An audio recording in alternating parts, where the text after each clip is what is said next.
আসন্ন ত্রয়োদশ জাতীয় সংসদ নির্বাচন ও গণভোট ২০২৬ সামনে রেখে শরীয়তপুর জেলা পরিদর্শন করেছেন সেনাবাহিনী প্রধান জেনারেল ওয়াকারুজ্জামান। মঙ্গলবার দুপুরে সফরকালে তিনি জেলা সার্কিট হাউসে আইনশৃঙ্খলা বাহিনী ও প্রশাসনের ঊর্ধ্বতন কর্মকর্তাদের সঙ্গে মতবিনিময় সভায় অংশ নেন।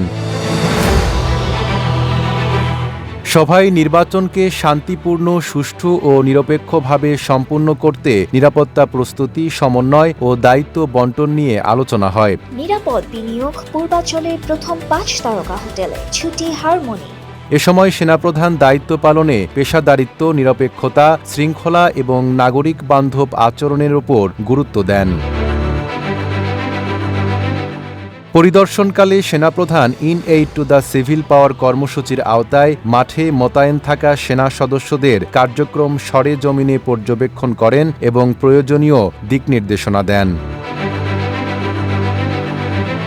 সভায় সেনাবাহিনীর ঊর্ধ্বতন কর্মকর্তা, বেসামরিক প্রশাসন, আইনশৃঙ্খলা বাহিনীর সদস্য ও গণমাধ্যম প্রতিনিধিরা উপস্থিত ছিলেন।